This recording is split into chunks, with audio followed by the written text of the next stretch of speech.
In the quiet, sun-soaked outskirts of Cebu City, where dusty roads twist between small wooden homes and generations of struggle cling to the air like humidity, lived a poor boy everyone simply called Cebu. He was named after the city not because of pride, but because his parents believed that maybe, just maybe, the city's name would give him strength, even when life offered him nothing else. Cebu grew up in a small, uneven hut made from thin sheets of plywood, rust-bitten metal scraps, and a roof patched with whatever his father could find.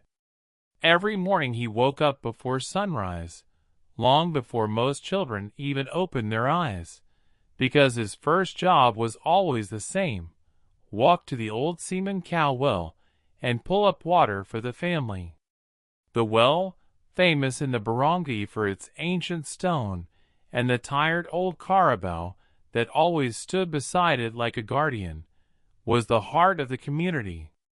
People jokingly called the carabao the Cemon cow, but there was nothing funny about the long, exhausting task of drawing water with a frayed rope that cut into Cebu's small hands. Even in those early hours, when the world was dark and silent except for the croaking frogs and the slow breathing of the Cemon cow, Cebu dreamed. As he lowered the bucket into the deep, echoing darkness of the well, he often imagined that the water carried secrets from another world, one where he wasn't poor, one where people didn't ignore him, one where he didn't have to choose between helping his family survive and chasing the small spark of hope inside him. That spark was his voice. A voice unlike anything his neighbors ever expected from a boy who wore torn slippers, carried the smell of well water, and lived at the edge of hunger.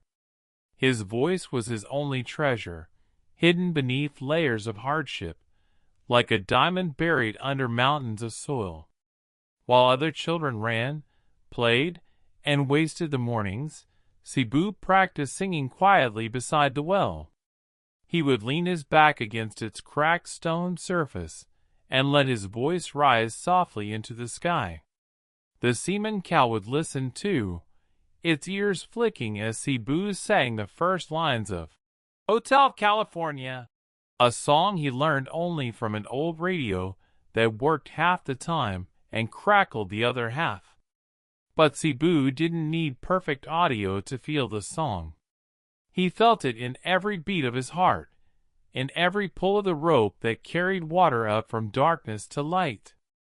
The song became his escape, a way out of poverty, a way out of silence, a way to let his pain dissolve for a moment. What no one realized was that Cebu wasn't just practicing a song.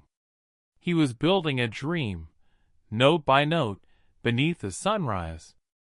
And every time he sang beside that Cemon cow well, his voice became a little stronger, a little braver, and a little more capable of touching the world far beyond the dusty streets of Cebu City.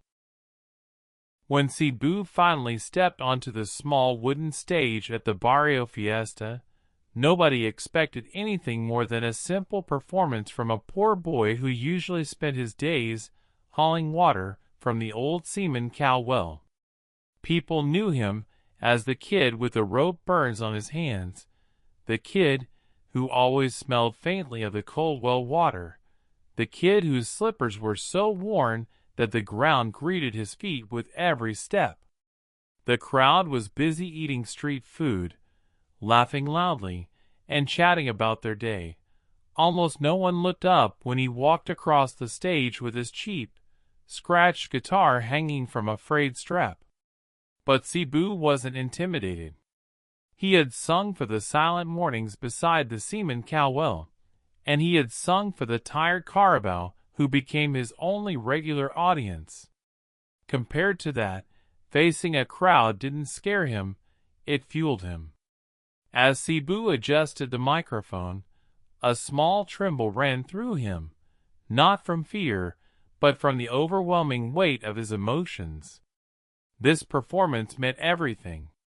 It was his one chance to show the world, or at least his small barangay, that he had something special inside him, something bigger than poverty, something stronger than the heavy load of expectations placed on his young shoulders. The moment he strummed the first chord, the sound was thin, raw, almost fragile. Yet it held a strange power, like the first quiet rumble before a storm. A few people in the crowd turned their heads, surprised by the sincerity in the boy's touch. Then he sang. The very first line of Hotel California flowed out of Cebu like water rising from deep inside the earth, slow, steady, and full of truth. His voice carried years of silent struggle, the loneliness of growing up poor, and the strength he had built from lifting buckets full of well water every morning. It wasn't polished. It wasn't trained. It wasn't perfect. But it was real, and it hit the audience with a force nobody saw coming. The chatter slowly died. Plates stopped clattering. Conversations froze mid-sentence. One by one, people turned to face the stage, drawn not by curiosity, but by emotion. The raw power in Cebu's voice struck the crowd straight in the heart. Every crack in his tone felt like a crack in a human soul. Every deep note vibrated like hidden pain finally breaking free. The people who planned to leave early stayed. The teenagers who only came for fun fell silent. Even the elders, who had heard a lifetime of music, leaned forward as if listening to something sacred. Cebu sang as though every syllable was stitched from his personal struggles. The empty nights, the days he was ignored, the mornings he stood beside the Cemon cow well wishing for more. His voice was more than a performance. It was a story, a confession, a cry for hope. By the time he reached the chorus, the transformation was complete.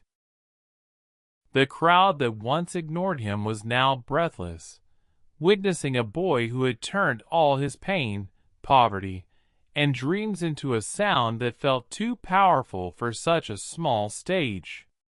It was Hotel California, like no one had ever heard, and the entire barangay knew they were experiencing something unforgettable. When Cebu reached the final haunting note of Hotel California, the world around him seemed to stop breathing.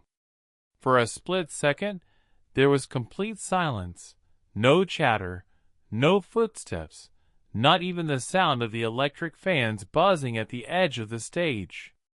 It was as if every soul in the barangay held their breath, trying to absorb the last echo of his voice before it disappeared into the evening air.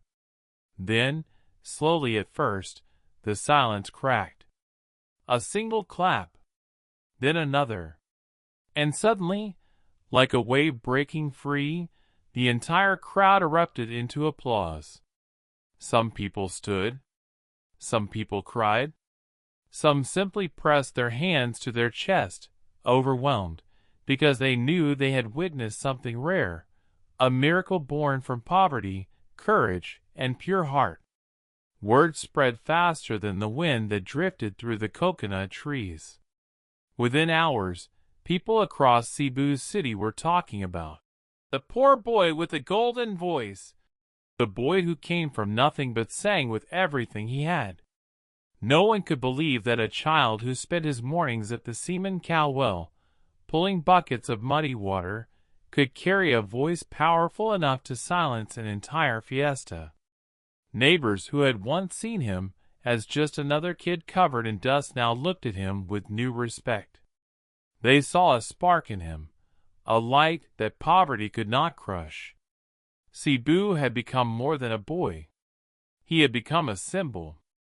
And yet, despite all the praise and excitement, Cebu himself remained humble. After the crowd broke into cheers, he stepped off the stage with quiet footsteps, holding his old guitar tightly, almost protectively. The first place he went wasn't home. It wasn't to celebrate. It wasn't to stand proudly and soak in the applause. Instead, he walked to the one place where everything began, the Cemon cow well. The tired old carabao was still there, chewing slowly, as if waiting for him. Cebu sat beside the cracked stone wall and let out a deep breath.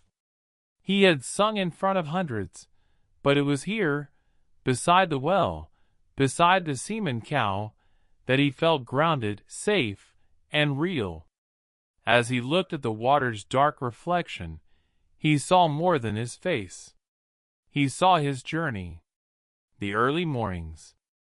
The rope burns on his hands. The hunger he hid. The dreams he whispered only to himself. And he realized something powerful. His voice didn't just belong to him anymore. It belonged to everyone who believed in hope, everyone who grew up poor, everyone who thought the world had forgotten them. He had turned his struggle into strength, his pain into beauty, and his daily hardship into a sound that carried far beyond the barangay. People would later say that Cebu didn't just sing Hotel California. He transformed it. He rebuilt it with emotion. He rebirthed it with truth. And in doing so, he stunned the world, not with fame, not with wealth, but with heart. From that day on, the boy from the Cemon cow well wasn't just a poor kid anymore. He was hope, living, breathing, singing hope,